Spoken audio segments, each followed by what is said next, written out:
Hello, I'm Yuma. I'm sure. I'm Kyoko. Mr. Tweet was a horrid old man. Mrs. Tweet was no better. One morning, when Mr. Tweet wasn't looking, she took out her glass eye and dropped it into Mr. Tweet's beer. Mr. Tweet sat slowly drinking the beer. He was trying to think up a really nasty trick he could play on his wife.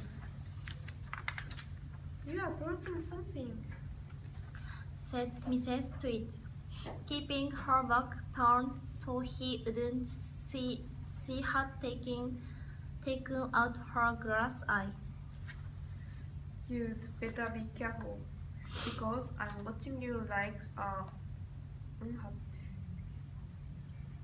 Oh, shut up, you old hag, said Mr. Tweet as he tipped down the last of the beer.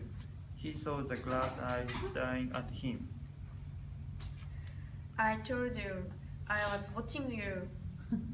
I've got eyes everywhere.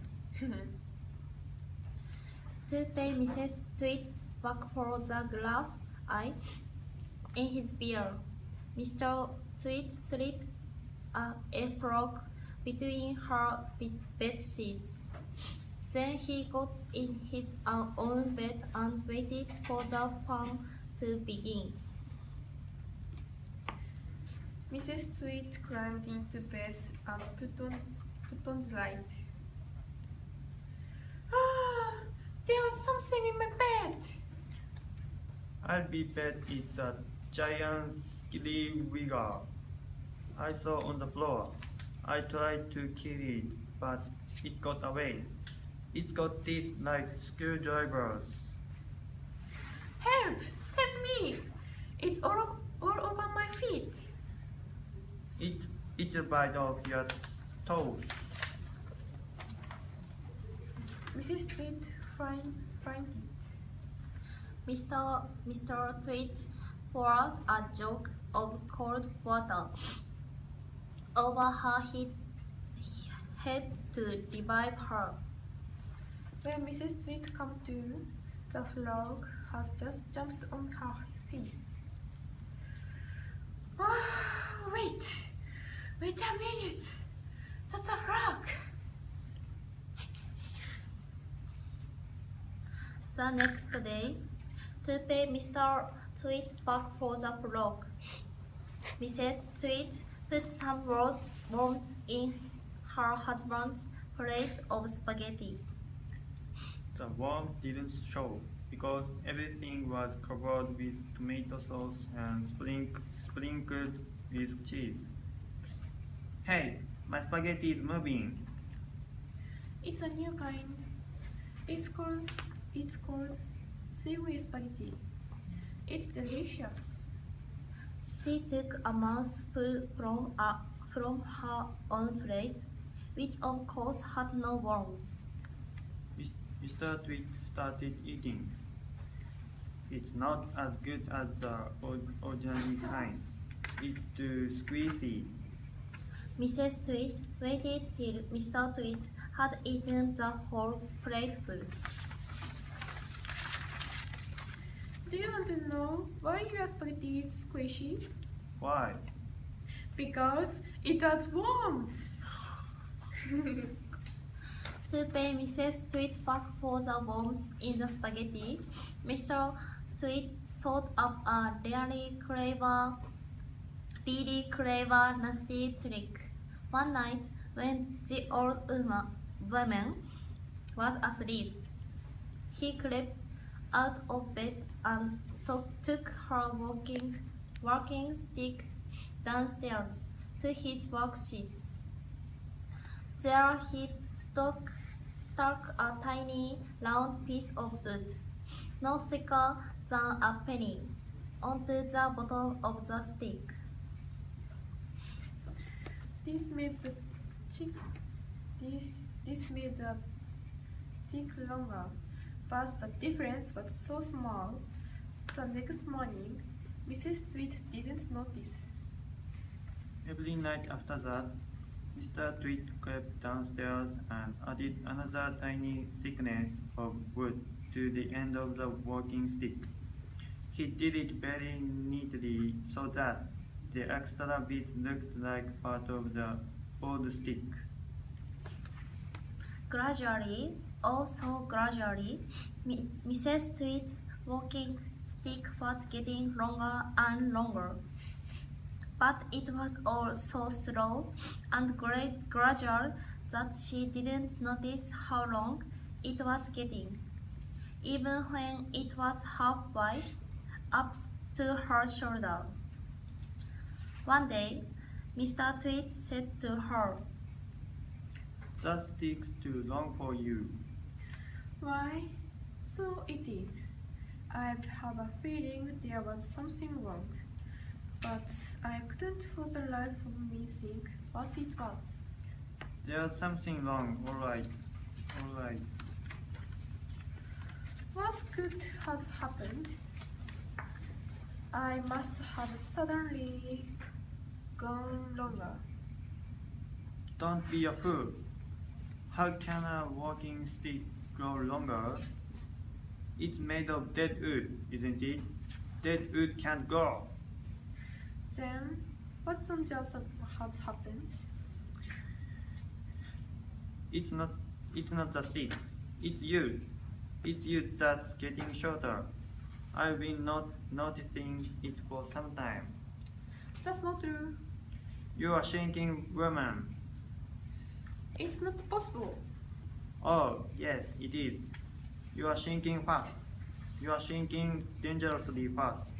Why, you must have shrunk at least a foot in the last few days. Never. Of course, you have. Take a look at your stick, you old god, and see how much you've shrunk. You've got the shrinks, that's what you've got. You've got the dreaded shrinks. Mrs. Tweet began to feel so trembly. She had to sit down. but when she did, Mr. Tweet pointed and shouted, There you have it. You are sitting in your old chair, and you've shrunk so much. Your feet aren't even touching the ground. Mrs. Tweet looked down at her feet, and sure enough, the man was right. You see, every night when Mr. Tweet had stuck a little bit extra onto the stick, he had done the same to the legs of Mrs. Tweet's chair. Just look at you sitting in your same old chair, and you've shrunk so much. Your feet are dangling in the air. Mrs. Tweet went white with fear. You've got the shrinks. You've got them back. You've got the most terrible case of shrinks I've ever seen. Mrs. Tweet grew so frightened. She began to tremble. But Mr. Tweet, still remembering the worms in his spaghetti, didn't feel sorry for her at all. I suppose you know what happens to you when you get the shrinks. What happened? Your head shrinks into your neck, and your neck shrinks into your body, and your body shrinks into your legs, and your legs shrink into your feet, and in the end, there's nothing left but a pair of shoes and a bundle of old clothes. I can't bear it. It's a terrible disease, the worst in the world. How long have I got? How long before I end up as a bundle of old clothes and a pair of shoes? At the rate you're going, I'd say not more than 10 or 11 days. But isn't there anything we can do? There's only one cure for the shrinks. Tell me! Oh, tell me quickly! We'll have to hurry. I'm ready. I'll hurry. I'll do anything you say. You won't last long if you don't. What is it I must do? You've got to be stretched. Mr. Tweet led Mrs. Tweet outdoor, where he had everything ready for the great stretching. There were 100 balloons and a lot of string. There was a gas cylinder for filling the balloons. There was an iron ring fixed into the ground. He pointed to it and said, "Stand here." He tied Mrs. Tweet's ankle to the iron ring. When that was done, he began filling the balloons with gas.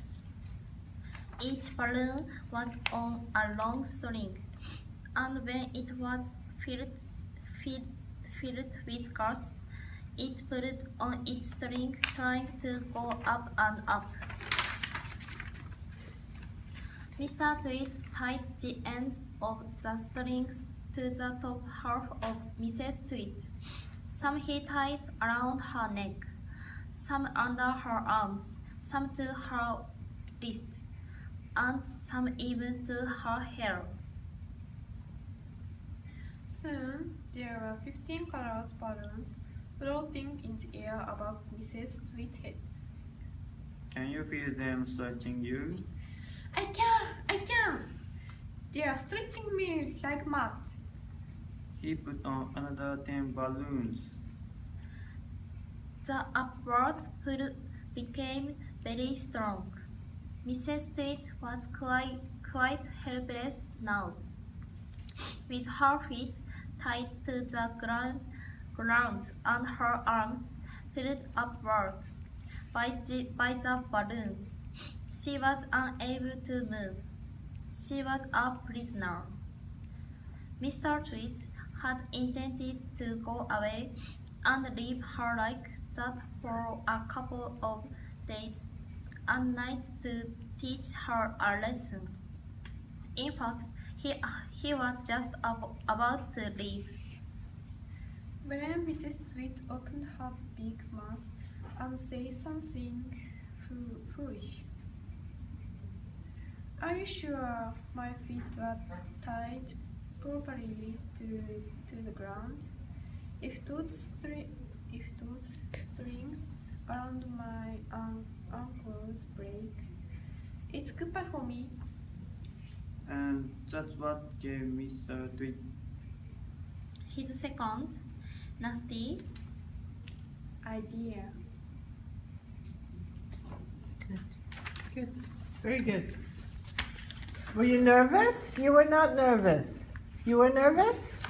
You were very relaxed. Yeah, not nervous. She's acting. You just needed one more rehearsal to catch up. But very good. Good. Good job. All right, so accent is over. Let's finish with the presentations, and then you have a chance to check your grades to make sure everything is current, yeah? Everything is current. Questions? Any questions? So we have 2 presentations and 1 show and tell, right? After that, you can take a look at, make sure you have turned in your homework. Okay, I'll show you online, on Canvas, yeah? Okay, you ready? Yay! Takai! Yeah!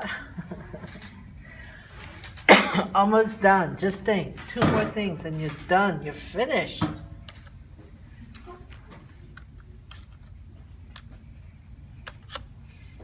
Okay, Kyoko, my hobby. You want to go first? Yeah. So, mouse is here. You need to move it. I am going to turn off one